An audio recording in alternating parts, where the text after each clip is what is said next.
निघून झाले म्हणून.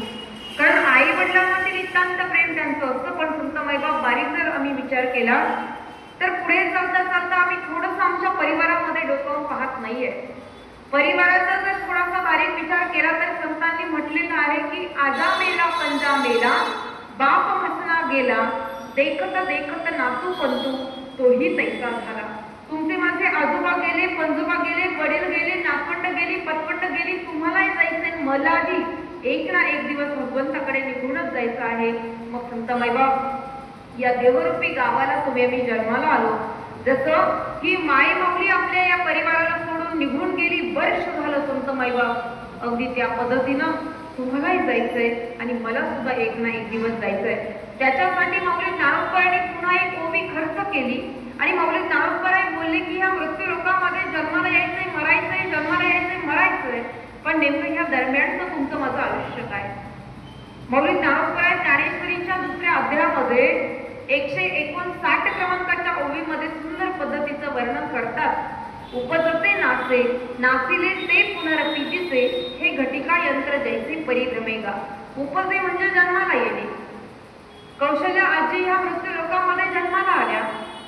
नाशे म्हणजे नाश पावणे. या मृत्यू लोकातून वर्ष झालं निघून सुद्धा गेलेल्या आहेत संत माईबाप. भगवंतानं कौशल्या आजींना आयुष्य दिलं, पण संत माईबाप ते आयुष्य कसं दिलेलं आहे ऐका. काही व्यक्ती अगदी 100 वर्षांचं जीवन जगतात. म्हटलेलं आहे की अल्पायुषी मानव देह शत गणिले ते अर्धरात्री खाय. काही व्यक्ती 100 वर्ष जीवन जगतात. मग संत माईबाप त्यांचं आयुष्य तुम्ही आम्ही घड्याळाच्या काट्यावरती मोजू शकतो, म्हणजे तास काट्यामध्ये त्यांचं आयुष्य तुम्ही आम्ही मोजू शकतो. काही तरणीवाट व्यक्ती 20 ते 30 वयोदरम्यान भगवंताकडे निघून जातात. मग त्यांचं आयुष्य खरं तर तुम्ही आम्ही मिनिट काट्यामध्ये मोजू शकतो. आणि काही व्यक्ती 9 महिने 9 दिवस आईच्या उदरामध्ये वाढतात आणि बाळ जन्माला आलं की भगवंत लगेच त्यांना घेऊन जातो, बाळाला लगेच घेऊन जातो. हे सुंदर असं विश्वच पाहू देत नाही.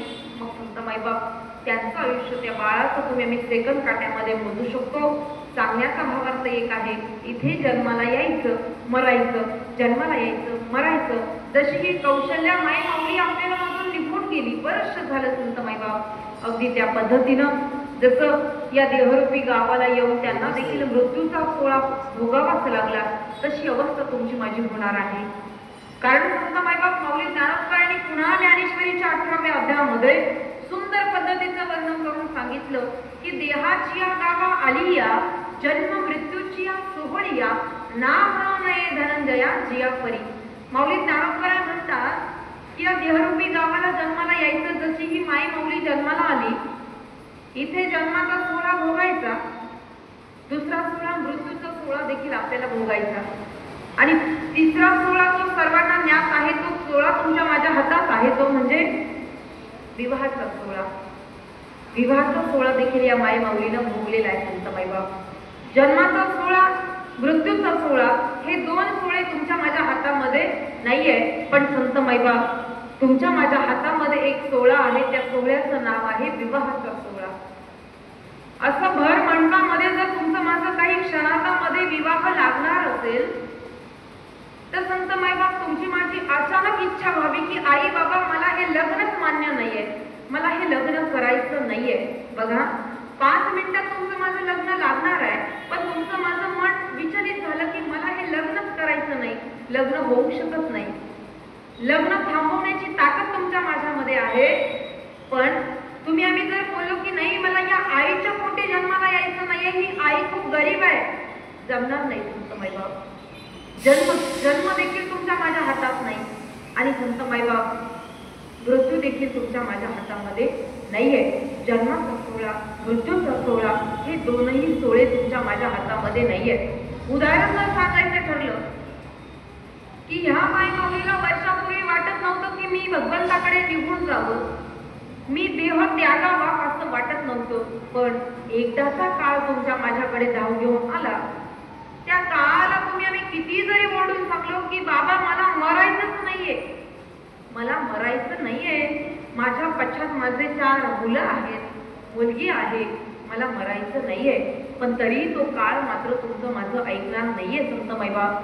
तो काळ तुमचं माझं का ऐकत नाही? तर सांगण्याचा भावार्थ एक आहे, तो काळ माझ्या भगवंताच्या अधीन आहे आणि आपण सर्वजण त्या काळाच्या अधीन आहोत. नवे नवे जगद्गुरु तुकोबराय बोलले की काळाची ही उडी पडेल पाळा जेव्हा सोडविना तेव्हा माय बाप.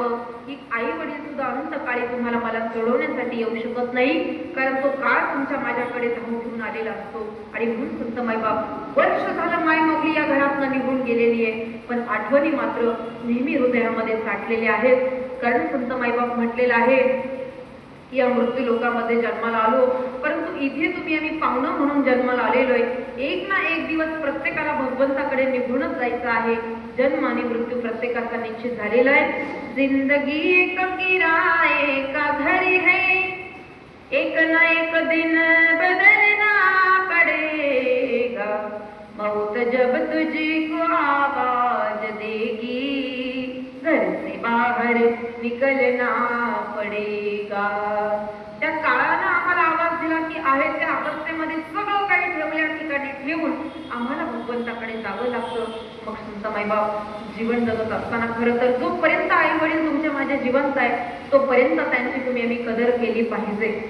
मी नेहमी सांगत असते की जगद्गुरु तुकोबरायांनी सुद्धा सांगितलं की आई तुमच्या माझ्यासाठी काय असते संत मायबाप.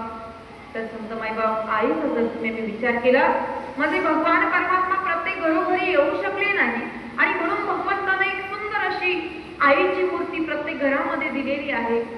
आई म्हणजे कोण आहे तर माझ्या भगवंताचं दुसरं रूप म्हणजे आई आहे.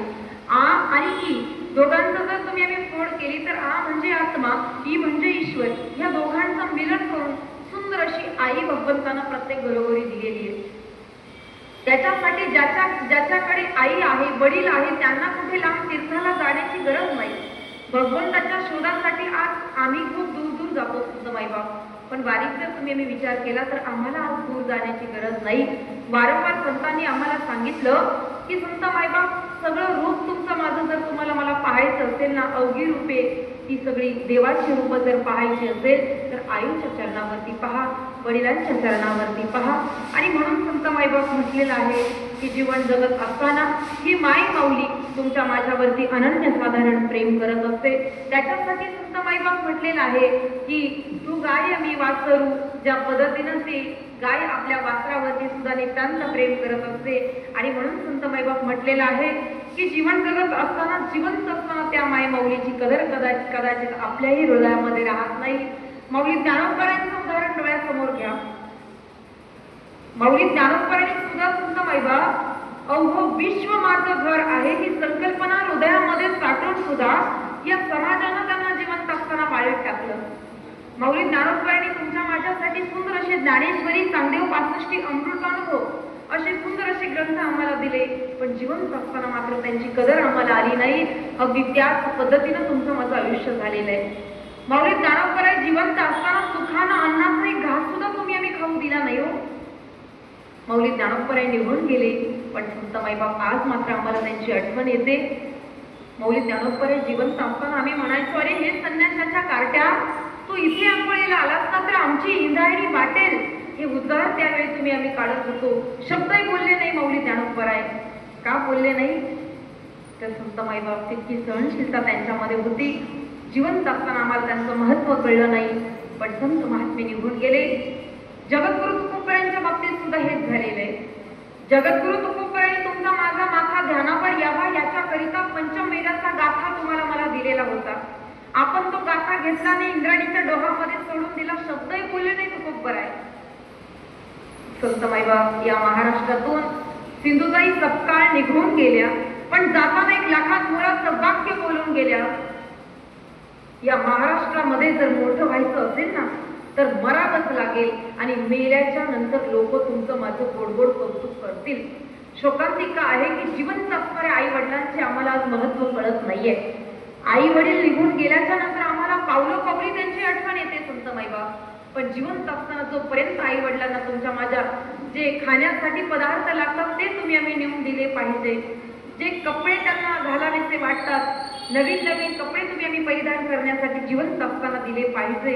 मग संत माईबाप 100% ते तुम्हाला मला आशीर्वाद दिल्याशिवाय राहणार नाही.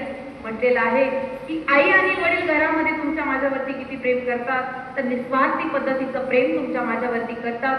खरंच संत माईबाप आईचा जीव जर तुम्ही आम्ही पाहिला तर घरामध्ये परिवारामध्ये त्या आईला 4 मुलं असू द्या, अगदी 4ही लेकरांकडे तसाच जीव त्या माई माऊलीचा असतो, याच्याकडे कमी त्याच्याकडे जास्त असं कधी त्या आईचं अंतकरण नसतं. संत माईबाप अगदी 4ही लेकरांना ती एका मुठीमध्ये अवतून धरत असते, कारण संत माईबाप तिला ठेवून बसतं की माझा शेवटचा दिवस गोड करणारी ही 4ही लेकरं आहेत. आणि म्हणून उन्हा तिला कधी जमलं नाही.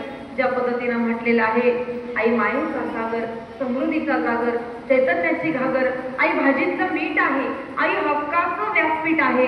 आणि म्हणून संत माईबाप हे हक्काचं व्यासपीठ या पुंड परिवारातनं वर्ष झालं निघून गेलं.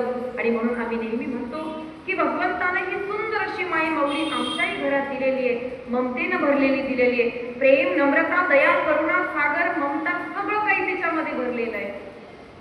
म्हणून आमच्या कानावरती शब्द पडतात, ममता के मंदिर की है तू सबसे प्यारी मूरत, भगवान नजर आता है जब देखे तेरी सूरत, जब जब दुनिया में आए तेरा ही आंचल पाए, जन्मों की दीवारों पे हम प्यार अपना लिख जाए, ये बंधन तो प्यार का बंधन है, जन्मों का संगम है. हो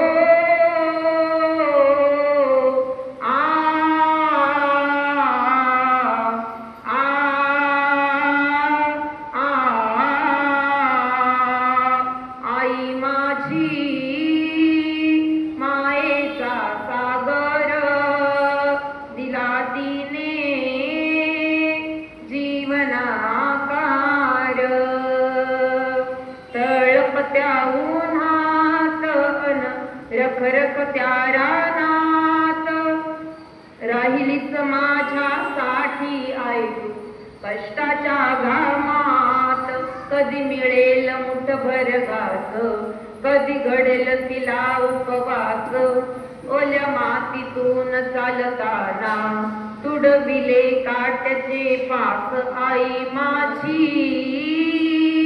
मायेचा सागर दिला तिने जीवनाकार. आणि म्हणून संत माईबाप वारंवार आम्हाला त्या माई माऊलीची आठवण होत असते. खरं संत माईबाप आई तुमच्या माझ्यावरती किती प्रेम करते, किती निस्वार्थी प्रेम करते. एक व्यक्ती सहज स्वामी विवेकानंद महाराजांना बोलू लागली की कायम कायम नुसतं आईचं गुण का गायलं जातं, वडिलांचं महत्व का सांगितलं जात नाही. तर संत माईबाप विवेकानंदाने त्या मुलाला सांगितलं, बाळा तुझ्या मनातील प्रश्नाचं उत्तर मी तुला देऊ शकतो, पण त्याच्यासाठी तू एक काम करशील का. सांगितलं गेलं मुलाला की एक काम करशील का. मुलगा म्हटला हो मी ते काम करू शकतो, पण आईचं महत्व इतकं अनन्यसाधारण का आहे त्याचं उत्तर मला भेटलं पाहिजे. आणि मग मात्र संत माईबाप विवेकानंदांनी सांगावं की एक काम कर, मी तुझ्या पोटाला हे 2 विटाचे जे काही टोले आहेत ते तुझ्या पोटाला बांधतो आहे. आणि ती वीट पोटाला बांधल्याबरोबर संत माईबाप त्या मुलाला सांगितलं गेलं की ही वीट अशीच पोटाला बांधून ठेवायची आणि घरी जायचं, सगळी कामं आवरायची आणि संध्याकाळी तू पुन्हा बरोबर माझ्याकडे यायचं. मुलगा बोलला ठीक आहे, किती सोपं काम आहे. मुलगा सांगितल्याप्रमाणे घरी गेला आणि संत माईबाप काम करू लागला. त्याला ते वीट बांधल्यामुळं पोटाला खाली वागता येईना, जड उभंही राहता येईना, काही काम त्याच्याकडनं साध्य होईना. आणि मग मात्र संत माईबाप रात्री पुन्हा महाराजांकडे येणारी माघारी व्यक्ती अगदी 1 तासामध्ये पुन्हा माघारी आली आणि विवेकानंदांना म्हणू लागली, महाराज हे पोटाला तुम्ही वीट बांधून दिलेली आहे, पण मला धड खाली वागता येईना, मला उभंही राहता येईना, धड मला जेवणही करता येईना. महाराज काही करा, पण हे कमरेला तुम्ही जी वीट बांधून दिली ना ती सोडून टाका, मला काहीच काम करता येत नाही. लगेच विवेकानंदांनी उत्तर दिलं, बाळा तूच तर बोलला होतास की आईचं महत्व का गायल्या जाते, आईचं महत्व इतकं अनन्यसाधारण का आहे, हेच तर तुझ्या प्रश्नाचं उत्तर आहे. तुझं लहानपण आठव. 9 महिने 9 दिवस ज्या आईनं तुला उदरामध्ये वाढवलं, त्या आईनं कधी हा विचार केला नाही की मी आता जीव कशी, मी आता खाऊ कशी, हे काम मी कसं करू. तुला फक्त 2 विटांचा बोजा तुला 2 तास सुद्धा सहन झाला नाही. त्या आईनं 9 महिने तुला उदरामध्ये वाढवलं. इतकं प्रेम आई तुझ्यावरती करते. तरी संत मायबाप आमचे घरामध्ये परिवारामध्ये जर कधी भांडणं झाले ना, तर वडिलांवरून तुम्ही आम्ही कधी शिवी देत नाही गड्या, आपण शिवी आईवरून देतो. संत मायबाप आईनं तुमच्या माझ्यासाठी इतकं सगळं सर्वस्व अर्पण केलं, तरीही संत मायबाप त्या आईवरून तुम्ही आम्ही पहिल्यांदा शिवी देत असतो. आईनं तुमच्या माझ्यासाठी इतकं समर्पण केलं, तरी संत मायबाप आम्हाला ती आई दूरची का वाटते. त्याचं कारण एकच आहे, ज्या आईनं बालपणापासून आमच्यावरती नितांत प्रेम केलं, त्या आईविषयी अंतःकरणामध्ये आमच्या मात्र दुरावा निर्माण झालेला आहे. आणि म्हणून म्हटलेले जगद्गुरु तुकोबराय की लेकुराचे हित वाहे माऊलीचे चित्त, ऐसी कळवळ्याची जाती करी लाभाविन प्रीती. आईला 4 लेकरं आहे, तरी संत माईबाप ती आई म्हणत नाही की माझ्या मुलांना आज लाख लाख रुपये पगार आहे, त्यातले 50,000 त्या आईनं मला आणून द्यावे, असं त्या आईला कधी वाटलं नाही. संत माईबाप का वाटलं नाही, तर जगद्गुरु तुकोबराय पुढे जाऊन म्हणतात, ऐसी कळवळ्याची जाती करी लाभाविन प्रीती. लाभ लोक काही नसतो त्या माय माऊलीला, आणि उदार अंतकरण करून संत माईबाप ती आई तुमच्या माझ्यावरती प्रेम करत असते. आणि म्हणून संत माईबाप निस्वार्थी पद्धतीचं प्रेम करणारी या संपूर्ण विश्वामध्ये 2च मंडळी आहेत, ते म्हणजे तुमची माझी आई, वडील आणि संत. संत तुमच्या माझ्यावरती निस्वार्थी पद्धतीचं प्रेम करतात. आणि म्हणून संत माईबाप म्हटलेलं आहे की जीवन जगत असताना आम्हाला जर वाटतं की भगवंताला आम्ही खुश ठेवावं, याच्यासाठी घरामध्ये जे आई वडील आहेत त्यांच्या चेहऱ्यावरती तुम्ही आम्ही हसू ठेवलं पाहिजे, जेणेकरून संत माईबाप आम्हाला विचारण्याची गरज नाही पडली पाहिजे की आई बाबा तुम्ही कसे आहात. आज आम्हाला घर फक्त दिसायला घर दिसतं बरं का, पण घरामध्ये 4 कोपऱ्याला 14 जण पडलेली दिसतात. एका कोपऱ्यात आई आहे, दुसऱ्या कोपऱ्यात वडील आहे, तिसऱ्या कोपऱ्यात मुलगी आहे आणि चौथ्या कोपऱ्यात मुलगा आहे. चौघांच्या हातामध्ये मोबाईल आहे, 4 जण मोबाईल मध्ये व्यस्त आहेत. चौघांचा देखील संवाद होत नाहीये, एकमेकांसोबत ते बोलत नाहीये. आणि म्हणून प्रेम आपुलकी जिव्हाळा राहणार तरी कशी. 10 दिवस झाले आईची तब्येत ठीक नाही, तरी घरामध्ये आम्ही आईला विचारत नाही का ग आई तू बरी आहेस का, नाही विचारत संत माईबाप. पण इथे राहून आम्ही मुंबईच्या व्यक्तीला मेसेज करून विचारतो तुम्ही बरे आहात का. किती मोठी शोभासिका आहे. म्हणून म्हटलेलं आहे की घर असावे घरासारखे, नकोच नुसत्या भिंती, तिथे असावा प्रेम जिव्हाळा, नकोच नुसती नाती. आणि म्हणून संत माईबाप जोपर्यंत घरामध्ये आई आहे, वडील आहे, तोपर्यंत घर पण आहे. म्हणून म्हटलेलं आहे की आई आपल्या लेकरांवरती तर प्रेम करते, अगदी जसं मुलांवरती प्रेम करते तसं मुलीवरती सुद्धा आईचं नितांत प्रेम असतं. मुलगी माहेरामध्ये आल्याच्या नंतर त्या माई माऊलीला इतका काही आनंद असतो संत माईबाप की ती आई म्हातारी वृद्ध जरी झालेली असते, 85 वय वर्ष तिचं असलं तरी संत माईबाप ती माई माऊलीला कुठून शक्ती येते, ताकद येते माहीत नाही. अनन्य साधारण ती प्रेम आपल्या लेकरावरती करते. नको नको ते पदार्थ त्या मुलीला खाऊ घालत असते. जोपर्यंत मुलगी माहेरामध्ये येत नाही तोपर्यंत आई संत माईबाप घरामध्ये परिवारामध्ये आपल्या मुलाला सांगते, भाऊ आपली यात्रा आली, आपल्या गावामध्ये मोठा सप्ताह बसला, आपल्या आईला बोलावून घे.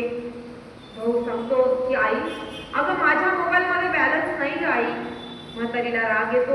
म्हातारी फोन हिसकडून घेते आणि शेजारच्या दादाकडे जाते, आपल्या मुलीला फोन लावून घेते. आणि मग संत माईबाप फोन लागल्याबरोबर आई म्हणते, बाळा बाळा तुला माहेरामध्ये यावंसं वाटत नाही का ग.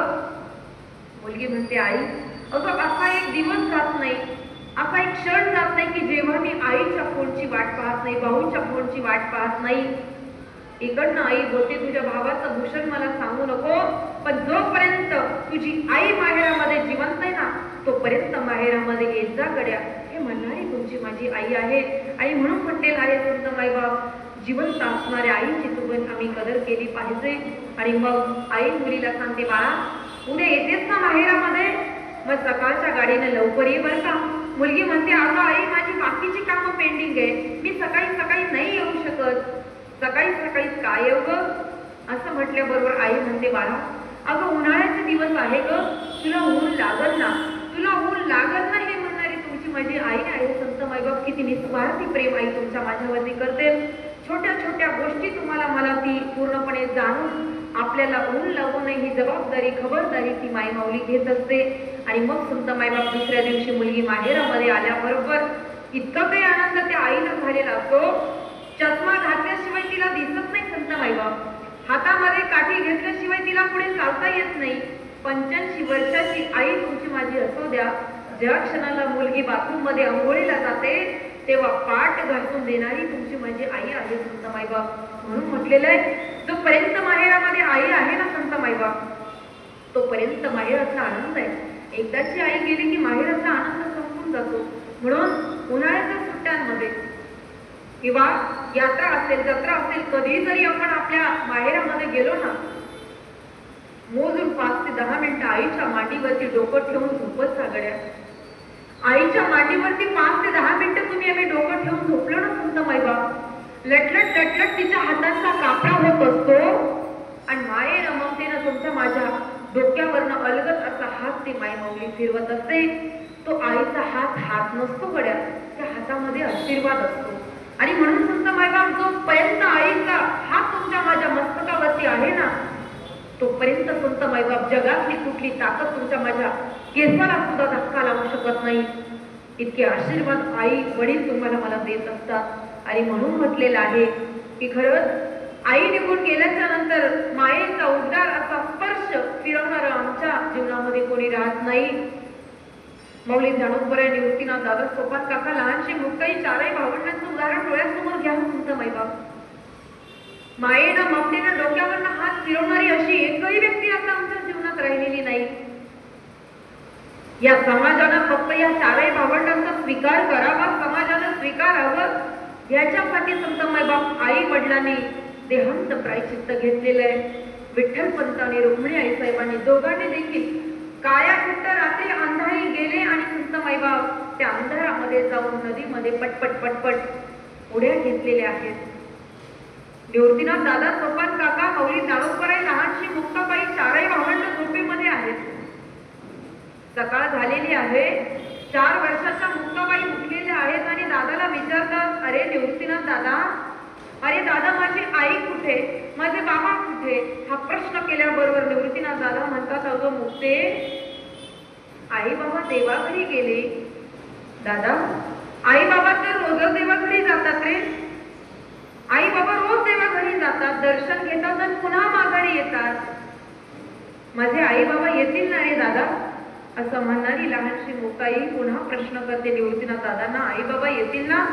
निवृत्तीनाथ दादा सांगतात का नाही ग मुक्ते, आई बाबा आता देवाघरी गेले, आता आई बाबा पुन्हा येऊ शकत नाही ग मुक्ते. हे बघ समोर तुला पिंपळाचं झाड दिसतं ना, त्या पिंपळाच्या झाडावरती रात्री एक सुगरण आली होती आणि त्या सुगरणीनं काय केलं, सुंदर पद्धतीचा एक खोपा बांधला बघ, आणि त्या खोप्यामध्ये तिनं तिची पिलं ठेवलेली आहे. अरे खोप्यामध्ये खोपा सुगरणीचा चांगला, देख पिलासाठी झोका तिने झाडाले टांगला.